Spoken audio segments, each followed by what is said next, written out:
Welcome to T2T Network, and this is New York Giants Corner, baby.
Hello, my fellow beloved New York Giants fans, and welcome back to another episode of New York Giants Corner here at Toilets to Titles, otherwise known as T2T Network. It is Thursday morning, November 9th, and this is the week, the aftermath of the Daniel Jones season-ending injury, and most likely, end of Daniel Jones's tenure as a starter for the New York Giants, most likely. And I wanted to talk about the ramifications of the injury that just occurred that ended Daniel Jones's season. This is the 2023 season has got to be the worst season on hand that I can remember, even worse than 2021. And even worse than any of the bad years in the second half of Daniel Jones's career when we saw that team just kind of like either take a nosedive or just trend downwards. Starting back in like 2013 for the most part. Been an absolutely brutal season, and it can really can be summed up in anything that can go wrong will go wrong, and that's what 2023 has been like, especially with based off of after coming off of last year, which was such a great positive season, and that was really like pretty much anything that could go right did go right. And this is the exact mirror negative image of the 2022 season. But Daniel Jones, we got to talk about, the injury and the impact that it's, most likely, right now the situation is just so cloudy. Um, let's talk about first of all, I want to talk about his cap hit, the immediate impact on this team, and also the mid to long term. So let's start with the cap hit that he's going to take. Like, assuming Daniel Jones, he's going to be on the team next year no matter what. His contract is not tradable. He's really not tradable. He's coming off of this knee injury, which first of all, let me talk about that knee injury. I saw something interesting the other day on Twitter. It's not something I dove into to verify, but it didn't sound fake to me. But a lot of people usually with torn ACLs, we're usually looking like a full year recovery with players. They are coming back faster than they used to. They did. They are, I should say. But it's funny because Kyler Murray, I believe, suffered a torn ACL, I believe, in the middle of last year, and he's only starting to come back now. And I think people, understandably so and rightfully so, kind of hold that up as okay, this is what you expect to possibly see Daniel Jones if he needed him back next year, which I'm going to get into. If he needed him back next year, you may not get it. You may not get him back, or you probably won't get him back until the middle of next season. And that is the sensible way to look at it. However, I saw something on Twitter the other day, and again, it was someone put up a graphic, and I forgot who it was. I don't think it was someone I normally follow. I don't think, but they had other quarterbacks with torn ACLs over the past, I don't know, 5, 6, 7, 8 years, and how quickly they came back. Now, Kyler Murray has basically been a calendar year.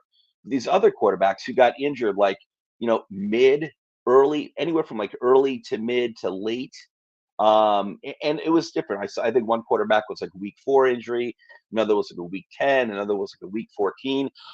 And these other quarterbacks were basically ready either like the beginning of the following season or very early on. And I was actually surprised to see that.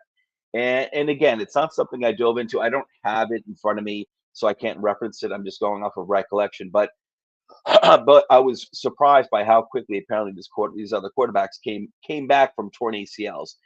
Kyler Murray was the one exception in that graphic, in that he was a full calendar year. So if those injury histories for those other quarterbacks, how quickly they came back from an ACL, if those were accurate, I'm not going to. It's certainly not something I'm going to count on. It's not something I necessarily expect, but it gave me hope that he could be ready for the 2024 season if needed. And I say if needed because because we'll get into the draft in a little while. Um, but the immediate impact on this is that, listen, Daniel Jones, the immediate impact on the rest of the team for the season of 2023, we still have the second half of the season to go. We're 2-7. We still got 8 games to go. This has been an incredibly long, brutal season, and we still have half that season to go.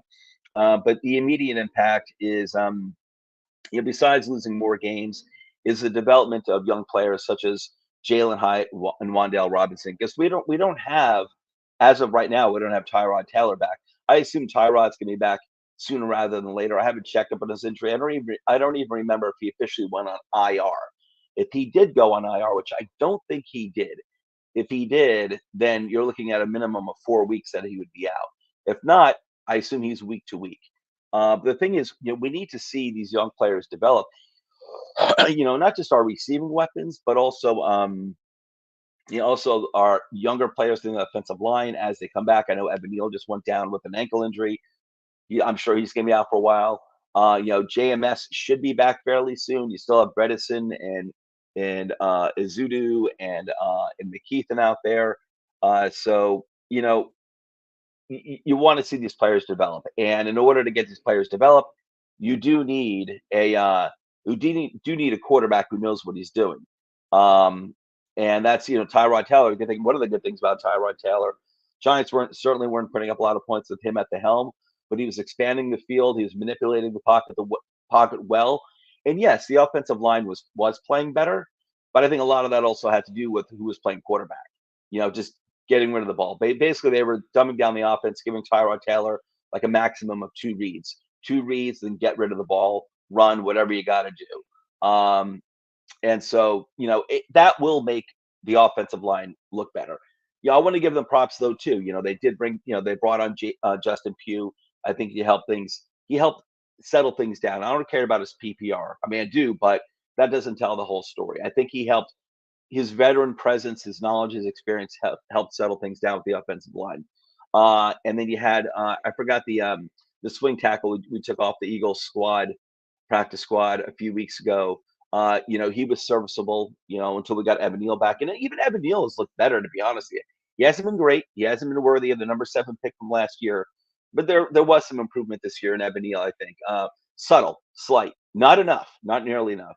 But anyway, so the immediate impact on going the rest of the season is how much can we really see Jalen Hyatt, Wandale Robinson, and the young offensive line develop? Also, Saquon Barkley, man, this dude is going to he's in for the beating of his life the rest of the season. If they're giving him like 39 touches like they did 2 weeks ago, this guy is going to be, he's going to be turned into dust. I mean, he's a tough player, and he's a leader. He wants the ball. He wants to carry the offense, the team on his shoulders. I love and respect him so much, but man, he's going to get ground into dust. So, not even thing is, with Jones not being there, you could hope that Jones would settle down. Not that he looked settled down on the Raiders game. I was hoping that, he, after sitting for a few weeks, that, he would settle down and things would look better and get back to being more of at least the serviceable quarterback we've had in the past. That wasn't looking like the case of the Raiders game. But I still hadn't given up on him in terms of finishing out the season as the starter. Obviously, he was going to be starting if he was healthy, and getting better. I hadn't given up on that, on getting better and being totally serviceable, like he's been, throughout his career. So, and I wanted him back for, even though I assumed, listen, this season the general manager and the head coach are not going to be looking to go into next season with their eggs in the Daniel Jones basket. And I absolutely do not blame them at all. I've been a Daniel Jones supporter since day one, but going back to like the earliest part of this season, maybe even the Dallas game, but certainly by the third, fourth game of the season when he was looking like he was seeing ghosts, I'm like, Joe Shane, you make whatever move you have to make, for in the draft next year in terms of drafting a quarterback. I don't expect any general manager, head coach to put their eggs in that to keep their eggs in that basket, to put their jobs on the line like that going forward with Daniel Jones. But now you don't even have the option. And that's what scares me is that Daniel Jones's contract is his cap hit. I forgot what the exact number is. His cap hit for 2024 because of the money from this year that was deferred to next year is friggin' immense. It's huge. And they weren't going to be able to, cut him or trade him next year anyway. But the cap hit is going to be, it ties your hands incredibly in 2024 if you're the general manager. And if you were looking to bring in another starting quarterback, say like for example Joshua Dobbs, someone who's been proven himself, who, Joshua Dobbs is going to be a starter next year somewhere. Yeah, maybe it's Minnesota. Maybe it's somewhere else. But Joshua Dobbs will be a starter. But like even if you could free up money to get someone like a Joshua Dobbs, the cap, even if you could free up the cash, the cap hit is going to tie your hands completely anyway. So, and I forgot what it was. I think it's like at least $40 million in a cap hit next year, from what I recall, at least. So it's incredible. So they're basically getting forced into if I'm the general manager, I would never, ever, ever let circumstances force me into an even possibly worse situation. And that is having a draft up for a quarterback if I don't believe in the quarterback. Right now, we're sitting at the drafting number 4 in 2024. That could change, if we win another game or two, that will most likely change. I'm not sure, even if we lose out and say the other teams like Arizona and the Bears have 2 picks in front of us right now. One of those picks is based on the Panthers record because the Bears have the Panthers first round pick this year. So we have to rely on the Cardinals, the Panthers, and the Bears to win some games. And I hate this because I don't want to root for losing. I mean, right now, sensically, and I'm not even sure if that's a real word. Sensically, the best thing for the team, medium and long term, is for them to lose out the rest of the season. Uh, that's what I think. That's what I want the team to basically do. I want them to play well and lose games at the same time. I want to see young players develop and lose games at the same time. I don't want to do that. I know game day, I'm going to be rooting for a win. If it's close, if it's like a 17 to 14 game, and we've got the ball with like 30 seconds left, marching down the field at the end of the game, I'm going to be rooting for us to get that field goal or to get a game-winning touchdown. When it's game time, I'm going to be rooting for a win because the fact is you never really know what's going to happen in a draft. Remember the Chase Young Bowl a few years ago when we went into Washington tied. It was like at the very end of the season, maybe the last game or the next to last game, and we got the win. Daniel Jones had one of his best performances. He put up 5 touchdowns. I think it was like 3 passing, 2 running, something like that. But he had 5 passing touchdowns. He had 5 touchdowns in that game. He had a phenomenal game with really like no weapons out there. But he had a phenomenal game. The Giants won that game, and they didn't get Chase Young. And I was devastated. I admit the time, and this is where I learned my lesson: don't root for losses because you don't know what's going to happen in the draft. So we didn't get Chase Young, but what did we get? We got what we really needed anyway, and that was a franchise left tackle in Andrew Thomas, and that's the player I wanted anyway. If we couldn't get Chase Young, but in hindsight, I'm glad we got. Let's call it the Andrew Thomas Bowl. We won the Andrew Thomas Bowl. We won the game, and we wound up drafting Andrew Thomas because that was even more important than Chase Young. Even if Chase Young was really, really good for his tenure in Washington, he dealt with injuries. I know, obviously now he's on the 49ers, but I still believe in Chase Young. I just think he was, he dealt with a lot of injuries, and he was in a bad organization, to be honest with you. I think Chase Young's going to do very well for the rest of his career as long as he stays healthy, and especially if he stays with San Francisco long term. But anyway, we won the Andrew Thomas Bowl. We won the game, and we got the player that we needed. Um, and that could be the same situation here this year, where what I'm worried about is that, okay, say we wind up with the number 4 spot. As of right now, the quarterback out of USC and then Drake May. I don't know why I'm brain farting on the quarterback's name out of USC, but the quarterback out of USC and Drake May out of UNC are the top two consensus quarterbacks in this draft class. Now there are other quarterbacks that are tantalizing, but honestly, like I'm not there yet on any of these guys being where, yeah, I got to take this quarterback at number 4, outside of Drake May and the quarterback out of USC. Obviously, if one of those two happen to fall to 4, yeah, definitely I'm taking them. They're not going to be there for because even if the Giants don't trade up, someone else will. It could even be the Cardinals just sit pat and take a new quarterback. The Bears could just, take a new quarterback. And I was also thinking too that, listen, if the Bears want to, take a quarterback, maybe the Giants could trade for Justin Fields. I don't know what that would take. Maybe a first round, maybe it would take their number 4 pick or something like that. But you would definitely have a quarterback with some NFL experience who still, in my mind, with Fields, still has a high ceiling. I know he hasn't maybe performed as well as some wanted or expected. I think a lot of it has to do with the situation that he's in Chicago, a bad coaching situation. Just the entire team being overhauled over the past season or past season and a half. I'd be actually very interested in the Justin Fields trade if if the trade is right. But here's my worry: say Chicago just trades out of those 2 picks. And I couldn't blame them. Say they're sticking with Justin Fields, and they want to trade out of both of those picks and accumulate a massive load of picks. I can't blame them at all. It's kind of cool to think about it for them. What would we have to give up to move up? It's funny because back in 2004, it was an identical situation, slightly different with Kerry Collins, because you had Kerry Collins, who was a proven, stable, very good quarterback. He wasn't an elite, but he was kind of knocking on the door. Kerry Collins is definitely one of the better quarterbacks in the NFL while he was on the Giants. He was a very good quarterback. Went to the Super Bowl with them. He was one of the big reasons why they went to the Super Bowl in 2000. They got demolished by Baltimore, but Baltimore was just a better team. So you didn't have to take a quarterback, but Ernie Accorsi in 2004 he liked that quarterback class. He wanted Eli Manning. That was the apple of his eye. However, he was very comfortable, as he said, in taking Ben Roethlisberger if he needed to. And we know how the whole thing worked out, where we actually drafted Philip Rivers, but he only drafted Philip Rivers, so he says, to be able to trade him to San Diego, the Chargers, because he knew that the Chargers liked Philip Rivers as their backup option to Eli Manning. So it's all convoluted. Pretty cool story though. But he did have a backup plan in Roethlisberger because he believed in Roethlisberger, and that's my point.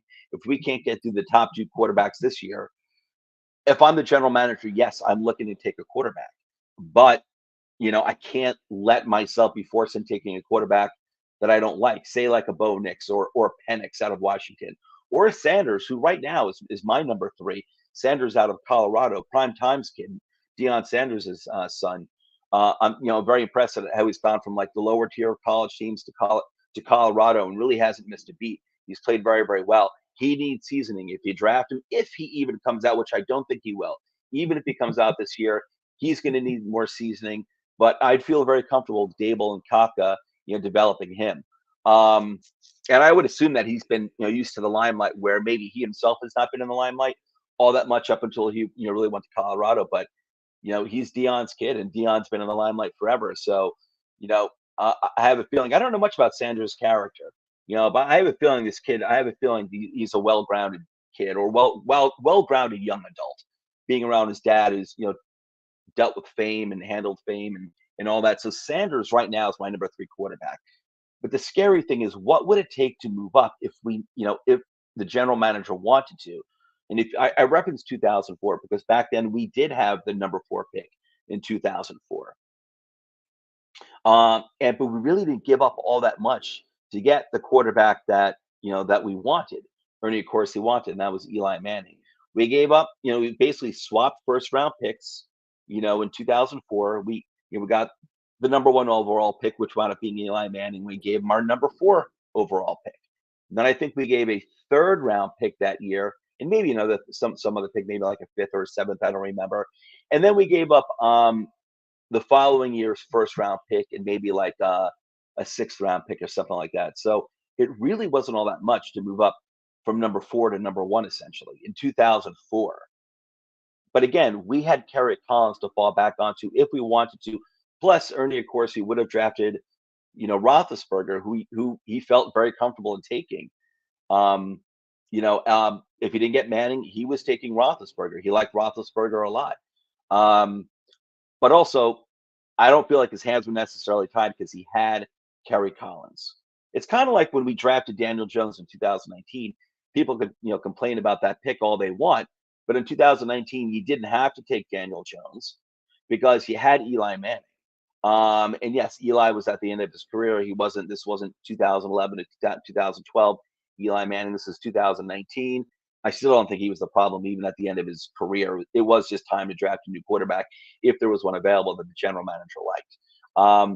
But you didn't have to take a quarterback in 2019 because you had Eli Manning. Right now, you got to do something in the quarterback situation because you don't know what Daniel Jones is going to be, when he's going to be back. But on top of that, even more importantly, honestly, it's like I can't expect, nor would I, if I were general manager of the Giants, put myself in my eggs in the Daniel Jones basket. You got to be looking to draft a quarterback in the first round. Just what's scary is that what will it take to do that? Because Arizona might not be a quarterback needy team, but they just want to make it. They may very well may want to take a new quarterback. Chicago is definitely not a quarterback needy team with Justin Fields, but they may want to restart that quarterback clock. And even if both of those teams are willing to trade out of those spots, there's going to be other teams that are looking to trade up for those quarterbacks as well. So you're looking at competition. I don't think that's how it really fell in 2004. Like I don't think you had other teams who maybe could have taken quarterbacks or should have taken quarterbacks. I don't think they were knocking on the doors of the Chargers to move up to number 1, except for the Giants. From what I recall, from the whole history of that 2004 draft class, and I've watched a lot of videos on it, read up a lot on it. I don't remember too many teams really inquiring about those, moving up for the quarterbacks, except for the Giants who sat at the number 4 position like they do now. But it's scary because here's the thing. Yes, I couldn't blame the general manager if he says screw it, even if the top 2 quarterbacks aren't available and we're still sticking at the number 4 pick, I'm going to take the third best quarterback available because they need someone who's got potential. Um, I can't blame him either. Whether it's Penix out of Washington, Nix, I think Bo Nix, I think he's out of Oregon. Sanders, like I said, right now Sanders is my number 3 pick. You got Ewers out of Texas.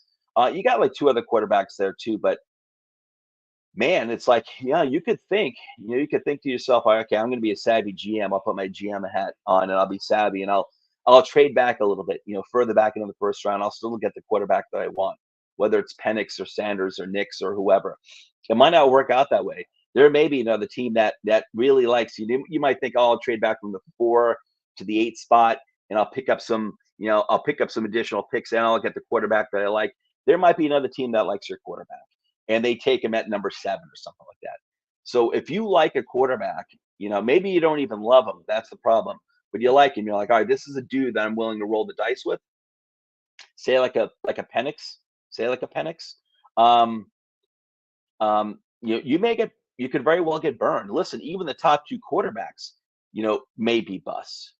But if you don't, if you may be forced into taking a guy who you're like, all right, I like, but I don't love at number 4. And that's a shitty position to be in. And like I said, I'd be fine moving up to the number 1 or number 2 spot to secure a quarterback with a much higher ceiling. But you got to show me the package too. What is it going to take? For example, like I'm not giving up. Obviously give you, the 2020. I'll switch draft positions in the first round with you, and I'd be willing to give you the 2024 first round pick. Yeah, and throw in some additional picks. Like we have 2 second round picks in 2024. Maybe I give you one of those. Maybe I give you our third round pick as well in the 2025 draft. How much more can you really give? I'm not going to give 3 first round picks to move up number 4 to move up from 4 to 1 or 2. I'm not going to do that. I would not do that if I'm the general manager because I got to look at the long term health of the team. of the team as well. Unless you absolutely believe that one of those, if you absolutely believe that one of those top two quarterbacks is the real deal, and you're not just doing this just to hopefully save your job, but you really believe that yeah, we draft this guy with Dable and Kafka, we're going to turn him into a real franchise quarterback. We got something real to work with here. This guy is a right fit for New York City, and that matters. That matters. This is not like most other teams that smaller market teams where you can go wherever and just be and just be what you can be, have your personality, you can have your idiosyncrasies. You can do that in many markets, but when you got 30 microphones in your face after every game, especially after every loss, you got to be careful what you're saying. I'm not saying you have to be Eli Manning or Daniel Jones, where basically like you're a robot and you give the same answer all the time, which is actually a great thing in New York City. It's the right move to do. But not everyone is wired that way. And that is a real thing. You got to be wired to be able to handle the heat with in New York City, the media and the fan base. You got to be wired to handle it, especially at the quarterback position, because it's the most important position in all of sports. So it's scary. It's scary. But yeah, so that like listen, like just let me sum up here real quickly. Going back to the beginning of the season, Daniel Jones looked like crap. And yes, I'm like, all right, you got to draft. If you're in position to, and if there's a quarterback you like, you got, draft him.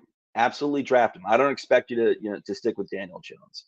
The thing is that the quarterback that you draft, at least Daniel Jones, you have for next year with that huge cap hit, you wouldn't have to rush your young quarterback. You can maybe give him to like the middle of the season before you throw him out there. Or maybe you could even give him the entire season off basically next year on the sidelines, which I think is oftentimes a good thing to do. The thing is that this injury just changes all that. And as Daniel Jones was playing horribly, I'm just going under the assumption that if he didn't get injured and he continued to play, that he was going to play better, that things would get better. But as of right now, we don't know what he's gonna, when he's necessarily going to be back. I was hoping he could at least hold the fort down until a young quarterback is ready. But this injury forces it, the general manager's hand even more, and that's what scares me. And if I'm the general manager, listen, you have to look at the long term impact of trading a boatload of assets to move up to the first or second pick if you need to. It's like unless you really, really believe in that quarterback, like Ernie Accorsi really believed in the quarterback. He believed in Eli Manning. Actually, I thought we got a steal with Eli Manning when we moved up just a few spots. I really didn't care about giving up a future first round pick, and we gave up some other picks too, but nothing that was damaging, nothing that was crazy. It was actually a steal when they got the quarterback they wanted. You can argue that Roethlisberger was better, maybe even Phillip Rivers, but they got the quarterback who they wanted. He wound up being a gem for the New York Giants, and they won 2 Super Bowls, not just in spite of him, not in spite of him, and not just with him, but because of him, because of his play in those 2 playoff runs. And he was a leader, and he was one of the greatest Giants players ever. If you really believe in the guy, cool, but it's scary to think about possibly giving up more than one future first round pick. It's very, very scary. But that also what scares me is that the general manager might be forced into doing that, and I guess I can't blame him either, but it's just scary. Right now, we still have half the season to go. We can mistakenly win, another game or two. And like I said, I hate to root for losing. I don't want to do that. I know when it's game day, I'm going to be rooting for them. Even though sitting here right now, I'm like, boys, sorry if you hear the barking. Boys, we got to, oh, geez. All right, I better wrap it up here because it's going crazy. I think it's sanitation day, and I forgot about that. But let me check out the comments real quickly. Justin Stevens, if Joe won't do it, I trust that. Thank you, Justin. I appreciate it. I know, listen, I got the general manager hat on, thinking like a general manager. Got to be smart, not just for the short and medium term, but the long term as well. That beard looks good, bro. Thank you. Yes, very Clooney, salt and pepper-esque. It's more white and gray than it looks on camera. When I'm looking in the mirror, it actually looks more white and gray, and I think it's very cool. Obviously, it makes me look older, but You want to actually keep it a little more trimmed. It looks very distinguished. Right now, I'm kind of looking like a lumberjacks. I love lumberjacks. Let's see. Last comment from Justin. Colts GM Justin Stevens is offering a trade to the Giants general manager Joe Clark, Anthony Richardson for a 2024 first, 2024 third, and 2025 first. Justin, I'm intrigued. I don't have an answer for you right now. Let me sleep on it. I'm intrigued because Justin knows. Justin is a Colts fan, big time Colts fan. Right now, he's our in-house Colts fan here at T2T, and he's never been sold on Anthony Richardson. I loved Anthony Richardson. Unfortunately, he is a guy with an injury history, and you can't really have that at quarterback. However, he was my quarterback one coming out of last year's draft. This dude, I think, had the highest ceiling. I love the way he performed for the Colts this year. For a rookie quarterback, I thought he looked great. And what's important at the quarterback position, especially here in New York, is character. And it's a high character dude. I'm not saying you got to be perfect, but you got to be able to handle the New York media because that is a real tangible thing. And I think Anthony Richardson could handle that. And I was unsure until after he was drafted. And that's when I started learning more about him, interviews with the Colts media and everything. And he's a cool dude. I love Anthony Richardson. But Justin, yes, we'll talk this offseason. How it goes. There's still a long season to go, but I'm intrigued. All right, guys, I'm out. Melvin tells me it's time to get out of here, so I'm out of here. I said my piece. Everyone, Giants fans, a long season to go. Let's make it as good as possible. Let's look for the silver linings. Let's look for the development of our young players, especially on the defensive side of the ball. But let's also, root for the young players like Jalen Hyatt and Wan'Dale Robinson. Daniel Bellinger, still a second-year player, but still young. Let's look for these guys to get, developed, to get their turn at the, a swing at the bat, and let's see them get better. And hopefully Tyrod Taylor can be back soon and, make the offense serviceable and give those young players a chance. And I'm talking about the young players on the offensive line too. They need a quarterback there. And I am rooting for DeVito. I am rooting for DeVito. If DeVito starts getting some wins, which don't do that, DeVito. Don't do it. But I want you to play well. But if he gets some wins, we got to start calling him the Don. Don DeVito, the Don.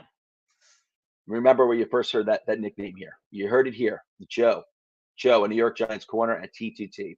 Justin says, absolutely high character, great dude. Exactly. And that's what makes it even easier to root for him. But I didn't know anything about his character until after he was drafted. That was the only unknown that I heard. My concern was my unknown. I did not know. But for me, talent-wise, I'm like, dude, this is the guy I would be drafting. However, injury history is an absolute serious concern. That's a real thing. Just like dealing with the New York media is a real thing. Injury history is a real thing.